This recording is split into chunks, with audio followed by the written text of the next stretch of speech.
오늘 이날에 주신 주님의 말씀은 누가복음 24장 13절로부터의 말씀입니다. 그날로부터 사흘째가 된 바로 오늘의 날이죠. 부활절로부터 3일째가 된 바로 그날에 그들 중 둘이라고 시작됩니다. 그들이 도대체 누구일까? 그들이 누군지는 알 수 없지만 분명한 것은 마리아와 막달라 마리아와 또 다른 마리아, 그리고 그의 11 사도들은 아닌 것이죠. 뒤에 그들을 가서 만나는 것으로 봐서 그들은 누군지 정확히 알 수 없지만 예수님을 따라다녔고 예수님의 공생에 대해서 알고 있고 또 그 가운데 예수님의 제자들 중에 하나였을 것이라고 생각이 됩니다. 근데 그들 중 둘이 예루살렘에서 25리 되는 엠마오라고 하는 마을로 가면서 25리는 한 10km 되는데 정확한 그 당시에 로마의 기준을 적용하면 11.2km였다고 합니다. 가까운 거리지만 사실은 걸어가기 때문에 그리 가까운 거리는 아니고 완전한 하루길이었다는 거죠. 그 하루길을 가는데 엠마오라고 하는 마을로 가고 있는 겁니다. 제자들이 왜 엠마오로 갔을까? 주님으로 인해서 낙심하고 예루살렘의 그런 대망, 예루살렘 입성 뒤에 오는 그 주님의 영광을 바라면서 그렇게 예루살렘에 들어갔는데 그 결과는 예수님의 처참한 죽음이었죠. 그 죽음을 경험하고 완전히 좌절한 제자들이 예루살렘을 떠나서 엠마오로 가고 있는 겁니다. 엠마오가 어딜까에 대한 설이 분분한데 엠마오는 욥바로 가는 길에 있는 그 길 중에 한 도시였을까라고 예측합니다. 아마스라고 하는 그런 도시가 아닐까 하고 예측하는데 여러 가지 조건은 맞지만 거리가 한 32km 된답니다. 당일에는 도저히 들어갈 수 없는 그런 도시라고 하는 약점을 가지고 있고 칼로니에라고 하는 그런 도시가 있는데 그것은 또 6km 떨어진 곳에 있어서 여기서 말하는 제시한 거에 한 반거리밖에 안 되는 거죠. 그래서 반거리밖에 안 6km를 걸어가는데 하루 종일 걸렸을까?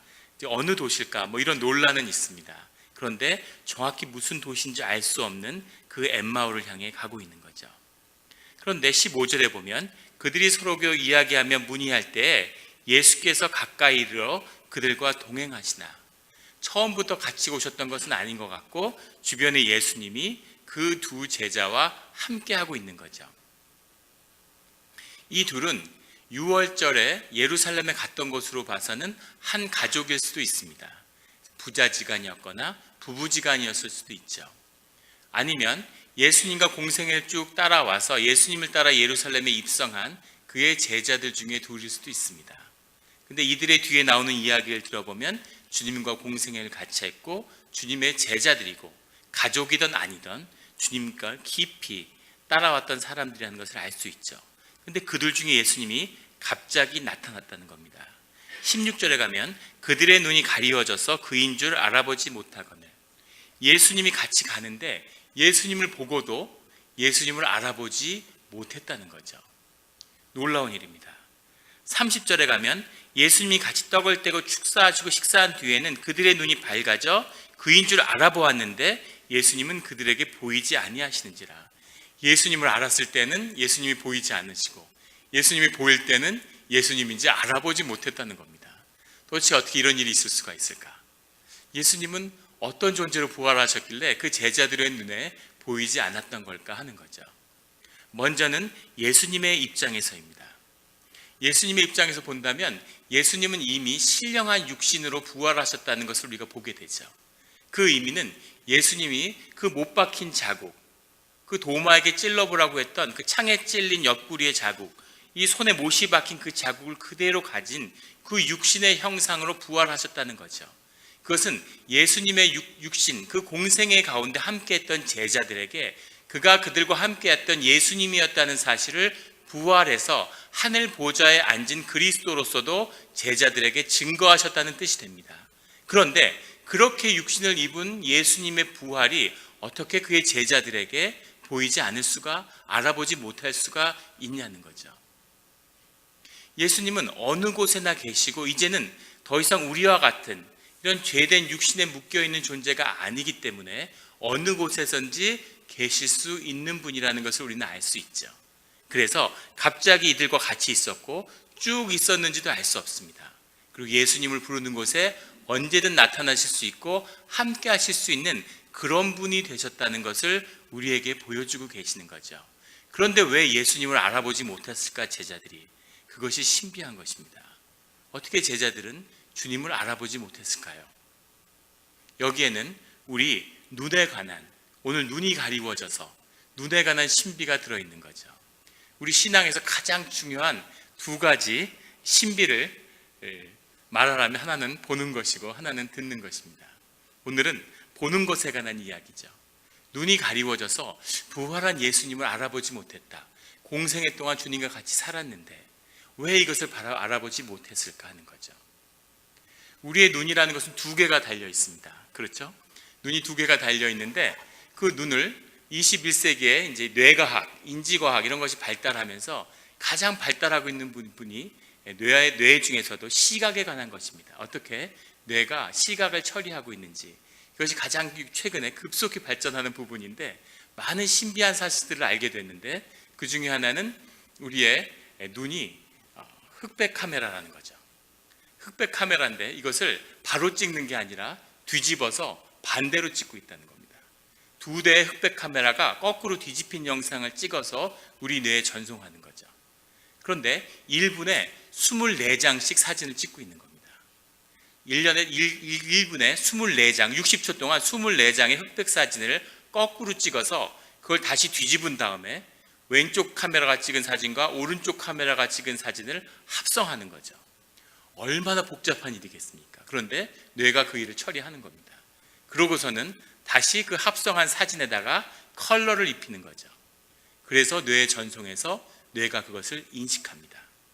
그런데 뇌의 망막 뒤에는 수많은 시신경들이 있는데 그 시신경들이 그 앞에 이렇게 우리 카메라 같은 거 옛날에 보면은 이렇게 카메라가 처음 킬 때 이렇게 줄이 찍찍찍 가 있는 걸 보셨을 거예요. 카메라를 틀었을 때 그 줄이 가 있는 것처럼 우리의 시신경이 사실은 우리가 보는 모든 화면 위에 이렇게 줄이 가 있다는 거죠. 시신경이 망막에 비춰져서. 그런데 우리는 왜 이렇게 쭉쭉 줄이 간 그런 화면으로 세상을 보지 않을까요?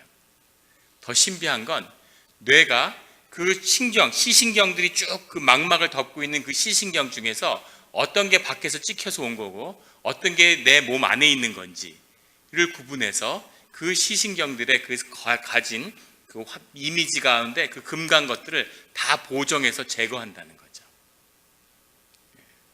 우리 그 집사님들이 우리 홈페이지를 만들기 위해서 지금 노력하고 계시는데 거기에 시를 담임 목사 제 사진을 이렇게 여러 장 찍으셨어요.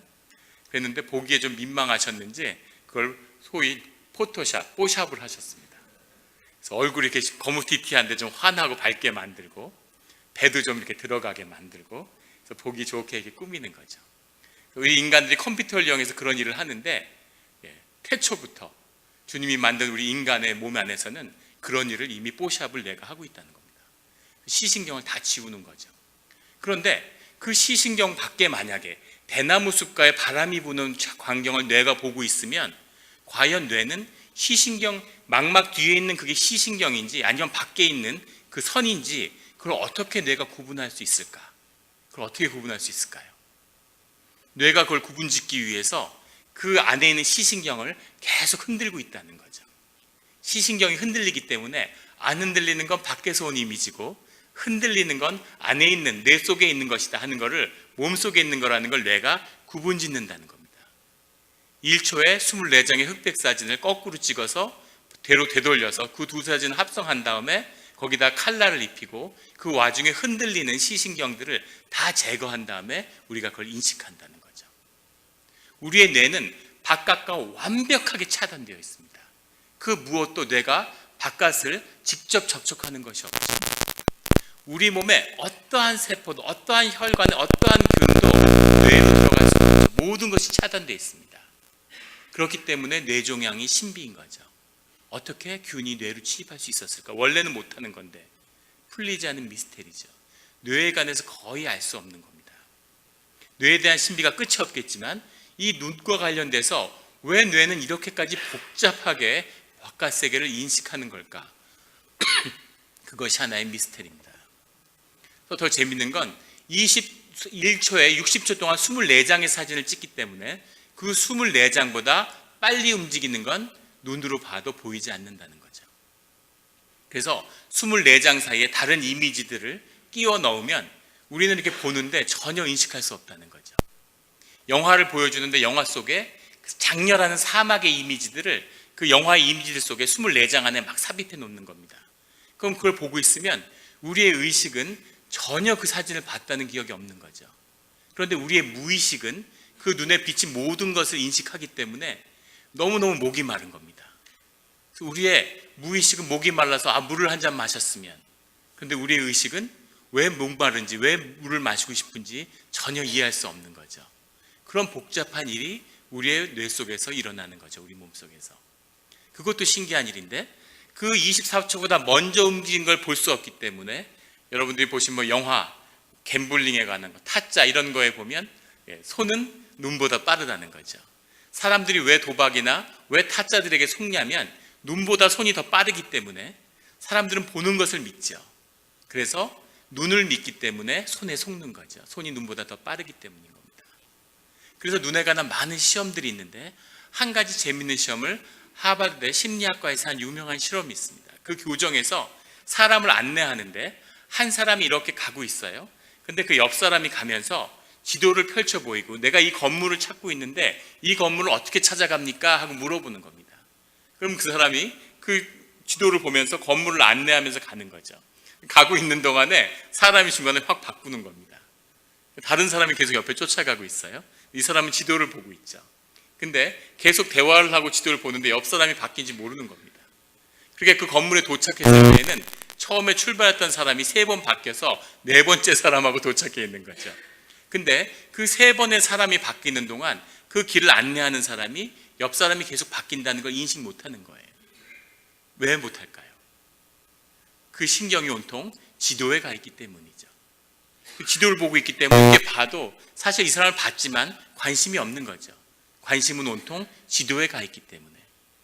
그래서 사람은 눈에 보이는 걸 그대로 받아들이는 것 같지만 사실은 자신이 보는 것을 본다는 것을 보여주는 겁니다.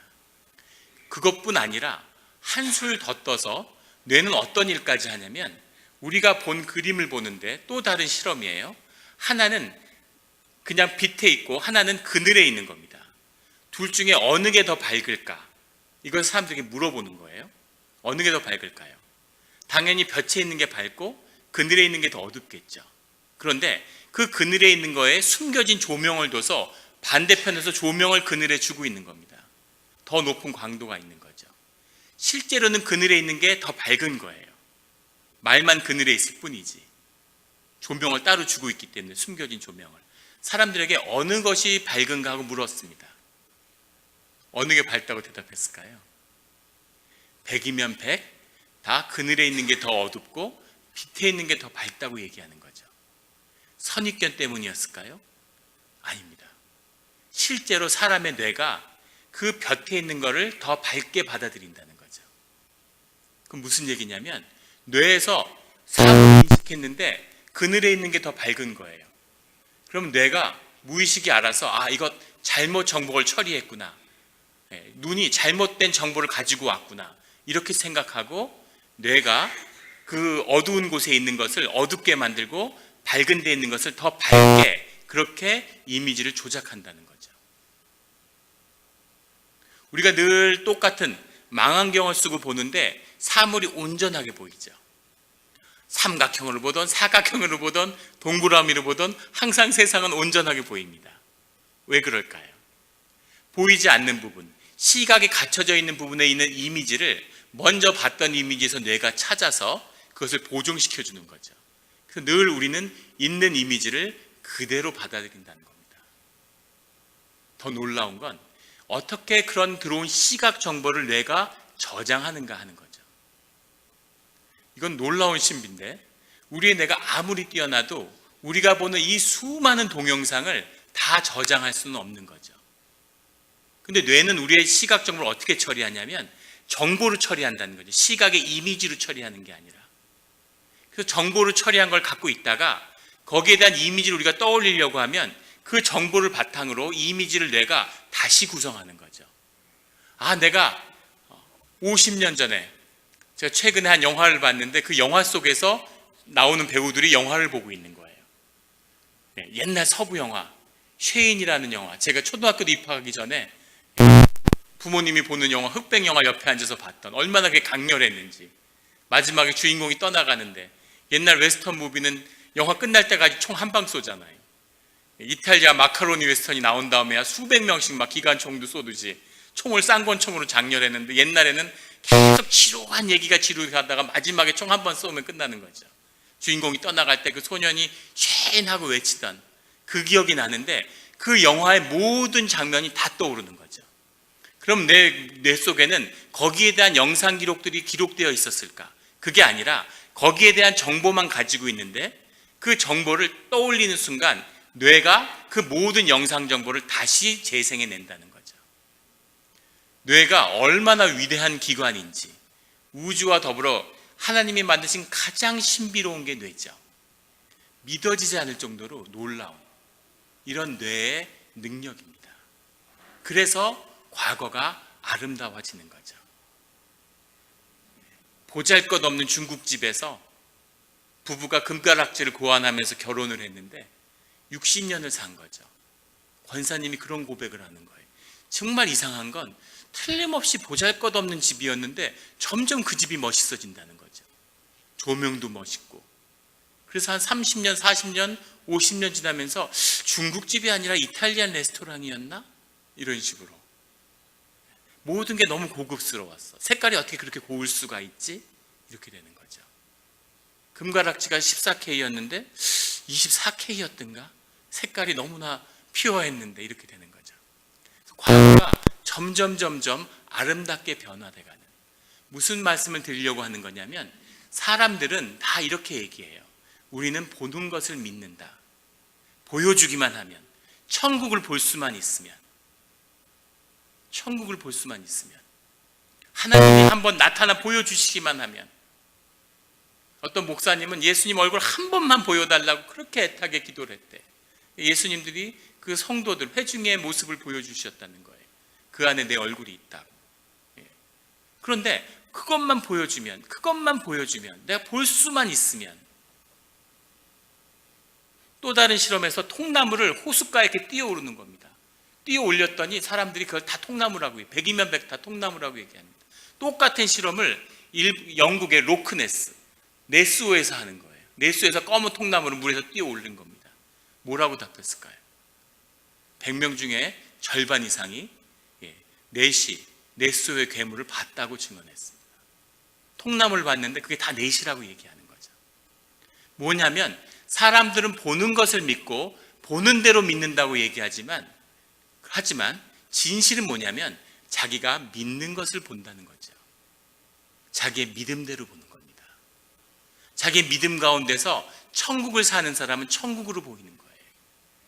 자기 믿음 가운데서 지옥을 보는 사람은 지옥을 보면서 지옥을 살게 되는 겁니다. 뉴욕을 좋아하는 사람은 맨하탄의 그 빌딩 숲을 보면서 너무나 풍경이다. 난 여길 떠나선 살 수 없어. 뉴요커가 아니고 어떻게 살아? 이렇게 마음을 먹는 거고, 도시를 싫어하는 사람은 숨이 막힐 것 같아. 여기는 지옥이야. 죽을 것 같아. 그린이 하나도 없어. 여기서 내가 어떻게 살지? 이렇게 되는 거죠.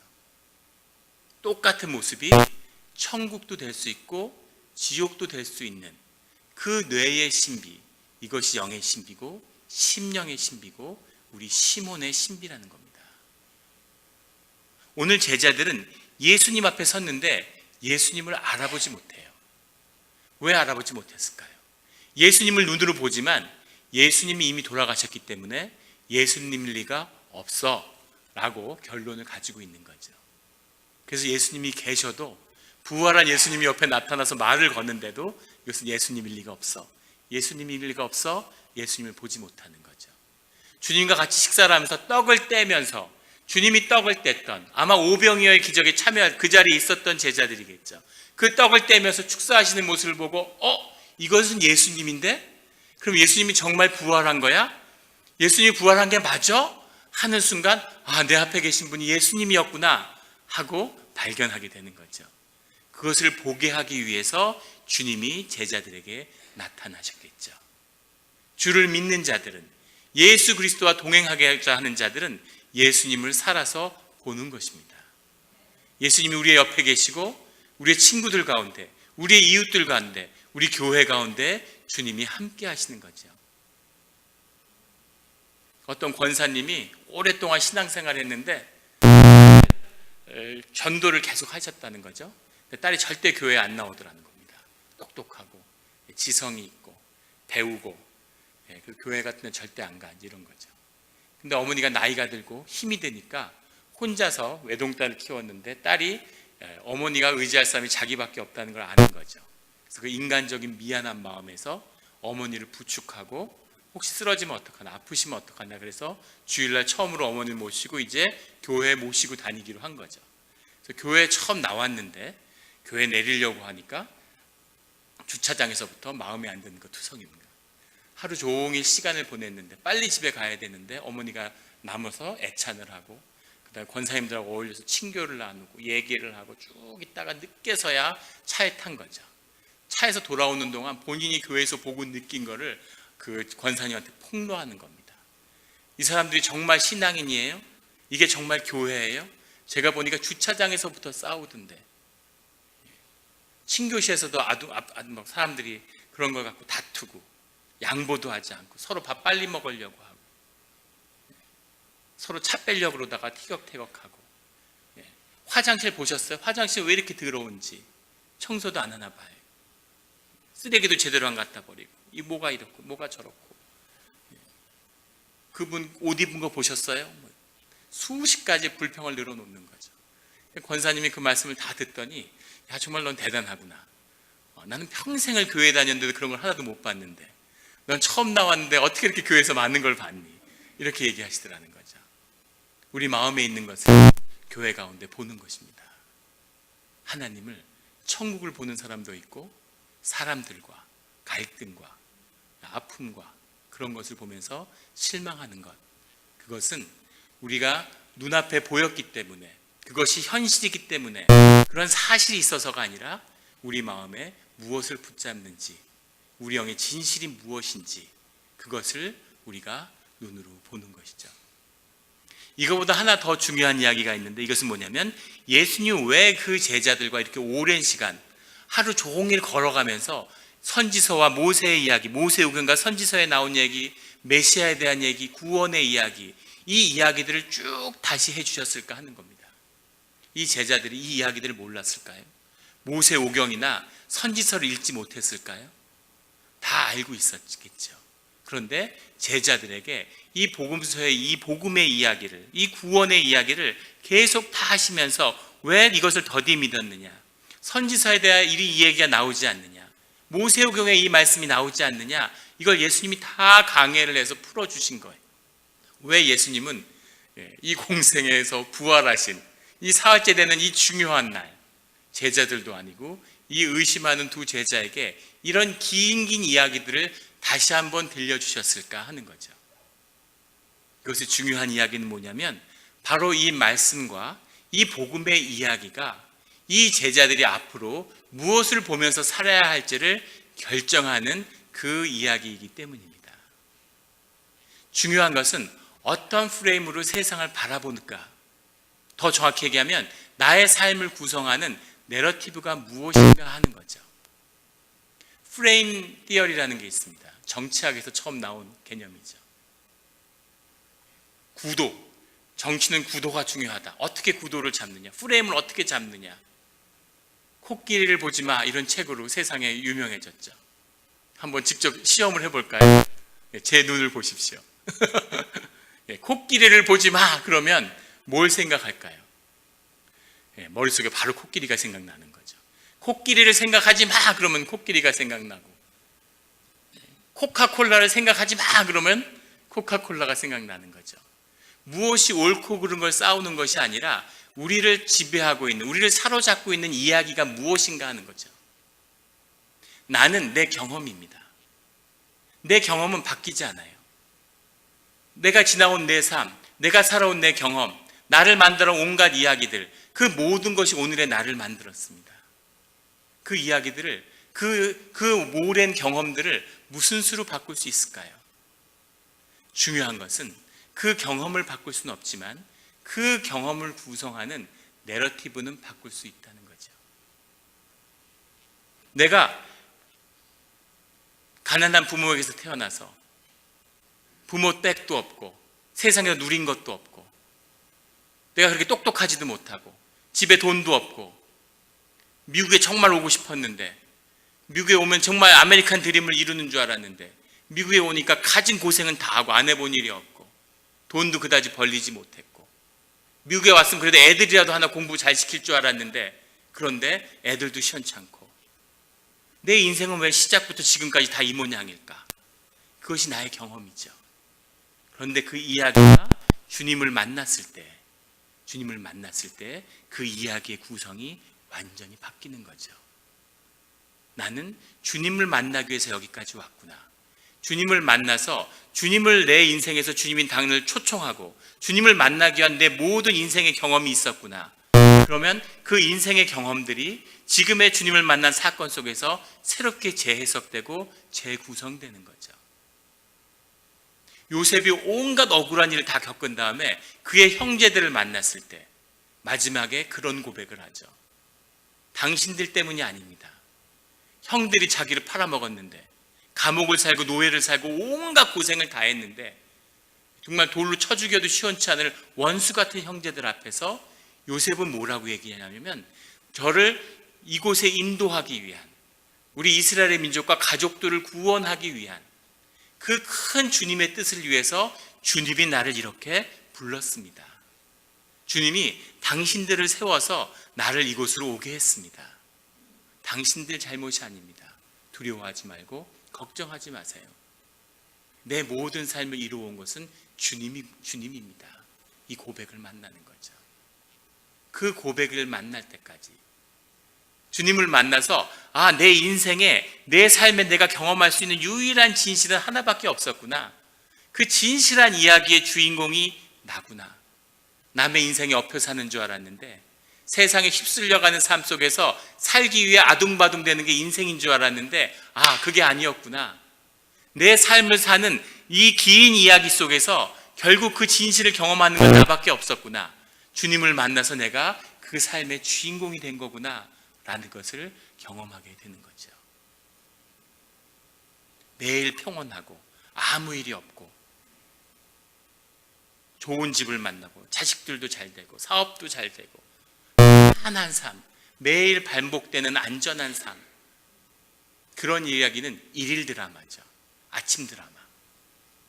아침에 설거지하면서 켜놓는데 아무도 보지 않고 소리만 듣는, 사흘 지나서 봐도 그 얘기가 그 얘기, 하루에 한 번씩 하는데 무슨 이야기가 필요하겠습니까? 그런 이야기에서 아무리 주인공을 해도 그건 시시한 거죠. 배우로서 의미가 없는 겁니다. 그런데 온갖 고생을 하고 죽을 고생을 하고 악인들이 와서 괴롭히고 죽을 뻔하고 사업을 망하고 온갖 고난을 겪고 세상을 방랑하고 그런 이야기를 겪어서 결국에는 그 자기의 삶의 선 주인공, 이것은 주말 드라마 8시 드라마인 거죠. 멋진 드라마, 멋진 아름다운 드라마, 그런 드라마의 주인공이 되는 사람들이 연예인의 주인공이 되는 거죠. 주님이 우리의 삶은 그런 멋진 드라마에 그 고난과 그 시련과 아픔 속에서도 절대로 쓰러지지 않는, 죽지 않는 주님의 영광을 만나는 새로운 멋진 아름다운 삶의 주인공이 되는, 그 고생을 했는데 삶이 아름답게 피어난 그 인격이 존귀해지는, 귀한 옷을 입고 왕실에 태어나서 평생 왕실에서 존경을 받고 자라고 영국 여왕의 남편이 홈리스들하고 같이 방문해서 위로를 하면서 얼마 안 된 얘기죠. 집이 없으면 유스 호스텔에서 잘 각오를 해야 된다고 얘기해서 많은 사람들 충격에 빠졌죠. 유스 호스텔에 잘 돈이 있으면 뭐하러 길에서 자겠습니까? 그런데 그 사람은 그리스의 왕족으로 태어나서 영국 왕실의 여왕의 부군이 돼서 평생을 살았는데 그거보다 안락한 삶이 있을까요? 아무 책임도 없고 그냥 삶에서 부귀영화를 누리기만 하면 되죠. 그런데 유스 호스텔에 자는 것이야말로 인생에서 가장 비참한, 자기가 본 가장 비참한 경험인 거죠. 싸구려 호텔에 잘 수도 있는 거지, 인생이. 그게 자기가 각오할 수 있는 최고의 시련인 거예요. 그 부귀영화와 존귀함 끝에 그런 비참한 인생이 되는 겁니다. 그런가 하면 온갖 시련과 어두움을 겪고서도 그래도 아름답고 존귀한 삶으로 생명으로 피어날 수 있는 것, 이게 영의 신비인 거죠. 그것을 이루어야 하는, 오늘 주님은 오늘 왜 수많은 제자 가운데 이 두 제자를 만나서 하루를 온전히 보내셨던 것일까요? 같이 밥을 먹으면서 자기도 알아보지 못하는 제자들 앞에서 우리에게 두 가지, 우리의 믿는 것을 우리가 보게 된다는 거죠. 예수님은 우리와 늘 함께 하십니다. 우리의 믿음 가운데 주님을 보며 주님을 동행하게 되는 것이죠. 그리고 우리에게 주님이 주신 이 말씀을, 성경의 말씀을 통해서 우리의 삶의 의미와 우리의 인생과 우리의 경험과 내가 누구인지, 왜 왔는지, 어디로 가는지, 왜 내 인생이 아름다운 것인지를 주님의 말씀이 결정하게 된다는 것을 우리에게 보여주시는 거죠. 엠마오를 가는 길은 축복이고 의미가 있습니다. 그 선상 가운데서 주님을 영접하는 자는 평생 주님과 동행하게 되는 것이죠. 주님의 말씀을 새롭게 접하는 자는, 복음 가운데 접하는 자는 자신이 자신의 삶의 주인공이 되는 것입니다. 인생의 주인공이 돼서 멋진 삶으로 존귀한 그릇을 이뤄서 그 영생 가운데 주님의 축복을 담아내는 그런 축복된, 복된, 구원받은 인생이 되시기를 예수 그리스도의 이름으로 축원합니다. 아멘. 저희 다 같이 일어나셔서 우리 마지막 같이 나눴던 찬양, 오늘 이때, 지금 이때 같이 찬양하시겠습니다. 이와 같은 때 같이 찬양하시겠습니다. 우리 전부 다 또 손을 들고 주님을 기대하는 마음으로 같이 찬양하시겠습니다.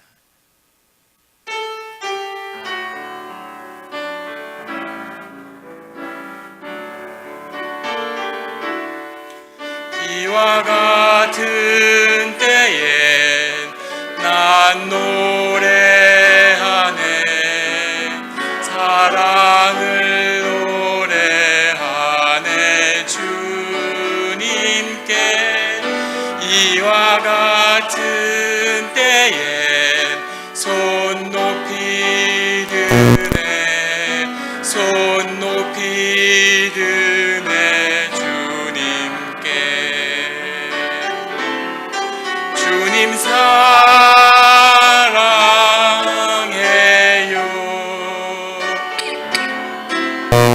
사랑해요,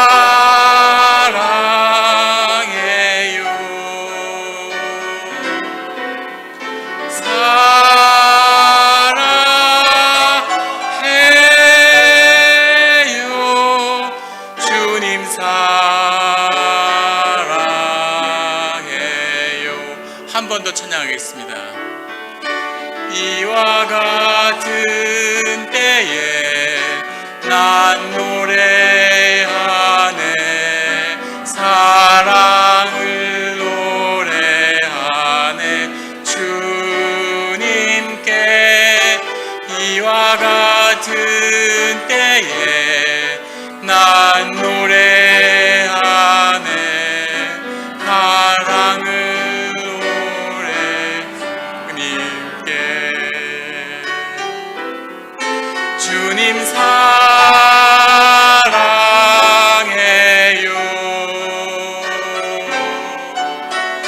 사랑해요,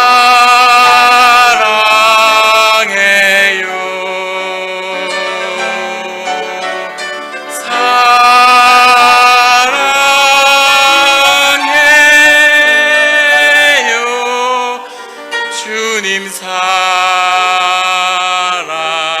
사랑해요만 한번 다시 하겠습니다. 주님 사랑해요,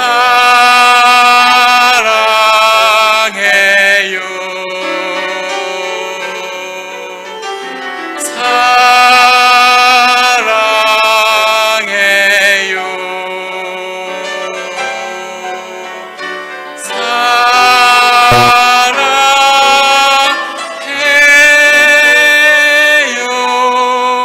주님